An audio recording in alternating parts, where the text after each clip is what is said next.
What's up, tribe? How you guys doing? Go ahead and hit that subscribe button, and I hope you like this video. This is your review for First Wives Club Season 2, Episode 5. So, we start this episode off. We have Gary and Bree, and Gary is acting like nothing ever happened. He didn't, renew Jesus's, contract. He making breakfast and coffee like everything is normal. And Bree is like, no. What you not gonna do is sit around here and act like ain't nothing wrong. You're not gonna sit here and act like we all good. And he was like, but we are. He was like, listen, I'm okay. Like, I prayed on it, I meditated on it, and we are good. And she was like, but we not good. He was like, but we good. We good. So while this is going on, Ari is livid. She is pissed off. She is livid. She is making herself a nice little smoothie. And come to find out that her plane, because David was like, well, where were you? Like, you weren't at my event this morning. And she said, because the ticket was wrong.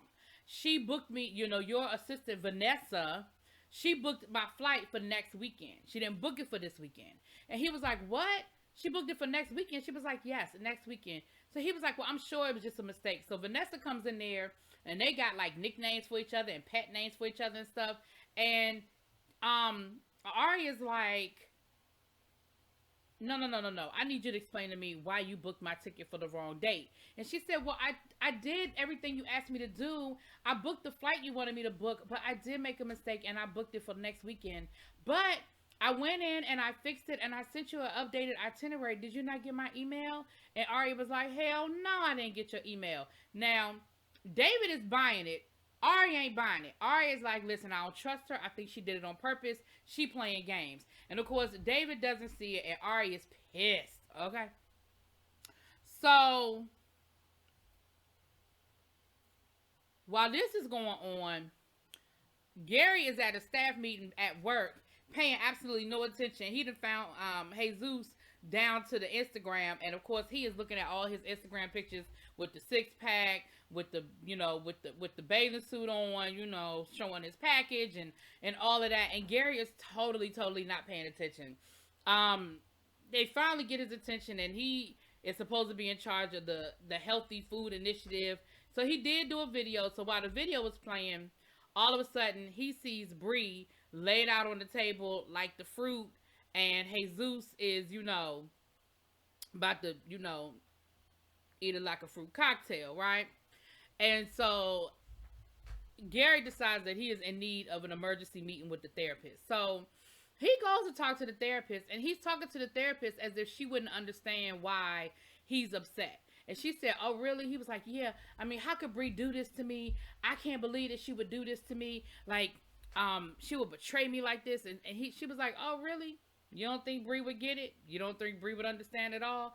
And he was like, but it's not the same. I mean, I know where you're going with that. I know what you're trying to say, but it's not the same. And she was like, really? Is it not the same, though? And she gets him to understand that not only was his betrayal the exact same as what Bree did, but really it was kind of worse. I mean, you had like a whole affair. Like, you didn't just have a one-night stand. You had a whole ass affair. And would Bree have even slept with that dude had you not been living with your little boo thing? No, absolutely not. So, while this is going on, we see Jayla meeting with the lawyer for Essence husband, and they are negotiating the child's birthday party. And they are negotiating that child's birthday party like it was the SALT negotiations from the 1980s, okay? I mean, they are negotiating how many people, the guest list. They are negotiating, what kind of cake. Is it going to be a sugar-free or sugar cake? Like, they are, all of that. And so they finally come to an agreement at the end. I feel like they're setting this up so that Jayla is going to end up having an affair with this man. I don't know, but we'll see. Now, while this is going on, we see Hazel and Regina. Hazel done moved Regina into her house, and they getting ready to have a whole boot camp. She lets Regina know, listen, I have one of the best producers in the business to come by for your new single, because we're going to have a showcase, because we have to basically let the execs know who we've signed, and so we can get their stamp of approval. And so Regina was like, oh, so wait a minute. So basically what you're telling me is you have a record label, but you really don't have any power, because you still have to basically parade me in front of the execs to get their approval. Very interesting. So of course y'all know that they catty, they going back and forth, like they really are not on one accord. So then we see her in the booth, we see her in the studio, and she was excited to work with this particular producer. I mean, she was ready to roll, but they get in the booth, you know, and they go through their pleasantries, and she starts singing a song.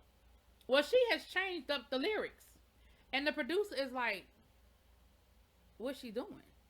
And come to find out that the song, he wrote the song, and he's like, "But why is she changing the lyrics to my song? Like, I'm not understanding why she's singing a totally different song than what I wrote." And so Hazel is like, "Just sing the lyrics the way, you know, he wrote them. Like, we need Not Gonna Cry Mary J. Blige. Like, you giving us I Want to Be Happy Mary J. Blige, and that ain't what we want." And she said, "Well, that's not where I am in my life right now. Like, I'm in a very happy place. And so I want to sing happy lyrics." And Hazel was like, "But this isn't a happy song. This is a breakup song. We need you to sing the lyrics."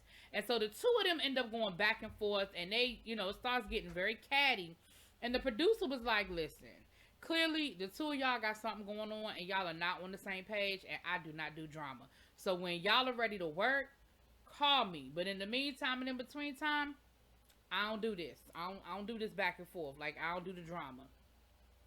So Jayla and Bree meet up. They at the gym, and Bree is letting Jayla know that, you know, about what happened with Gary, how Gary embarrassed her in front of, you know, her colleagues and in front of her boss, and how he's acting like he's all good with everything with Jesus, but she know that he really isn't. And, you know, Jayla was like, "Listen, why don't you go talk to your boss? Like, have you talked to him?" She said, "No, I've been avoiding him like the plague." Well, actually, she said, like, the potato salad with the raisin in it at the cookout, but, you know. And she said, "Well, go and talk to him, because, I mean, at the end of the day, avoiding him ain't going to change whatever happened. Just apologize and move on."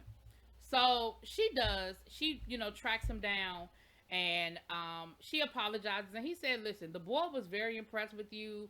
Like, it is what it is." And she said, "Yeah." She said, "I'm so surprised, because after, you know, what happened with my husband," he said, "Listen, you know, it is what it is sometimes."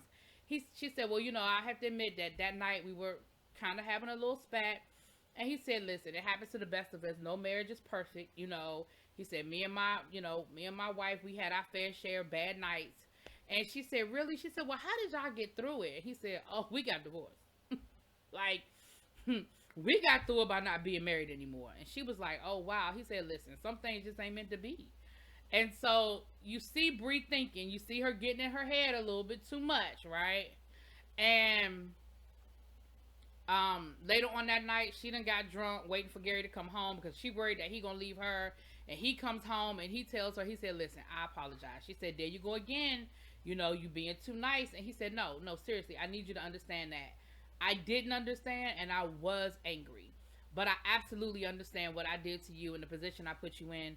And that, you know, not so much get back as it was that, you know, I put us in that situation where you felt like that's what you needed to do." And she said, "Yeah, but there was a part of me that was happy to tell you.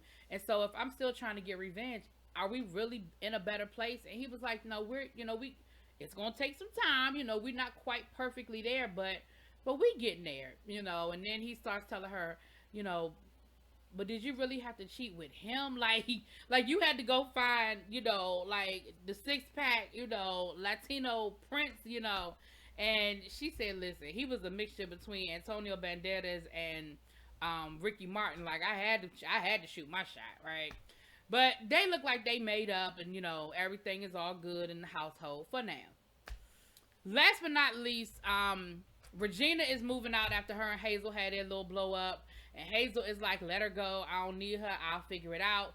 Of course, Nigel and Curtis are trying to make it work and trying to get them to, you know, make up. And Nigel is telling Regina, like, "What is your problem?" I mean, he's saying it in a nice way, but he's basically like, "What is your problem?" And she was like, "Well, I'm not a sellout like Hazel, and I'm not doing this and I'm not doing that." And he was like, "But you do understand that everybody in life has to compromise. Like, it doesn't mean that you're a sellout. It doesn't mean that you're not dedicated to your craft. But sometimes we all have to make concessions. You know, like, it would be a shame that you allow this opportunity to get away from you because you couldn't, you know, bend a little bit." So then Curtis says, "You know what? I used to love your music when I was a kid, and I always wondered why you didn't make more songs, but now I get it because you're a quitter. And rather than, rise to the occasion, you'd rather just quit and use an excuse that you don't want to compromise. And she was like, what? I'm not no quitter. I could sing that song in my sleep. And then, of course, she proceeds to sing the song and, blow the roof off the place. And they were like, okay, exactly. So why can't you just do that? And she said, fine. I'll sing the song and I'll add a couple of little runs in there for good measure. And Hazel was like, I'll give you one more chance to make this thing work. And I'm gonna be honest with y'all. I know that Hazel can be a lot of things. She can be bullheaded. She can be spoiled. She can be a diva. But on this one, I'm with Hazel. Like, you are really doing a whole lot with the most. And it sounds like that's what happened when they worked together in the past and they won the Grammy and things were happening. Hazel was willing to compromise and bend in order to make it happen, and she wasn't. Anyway, it is what it is. Y'all let me know what y'all think. I'll talk to y'all later. Peace.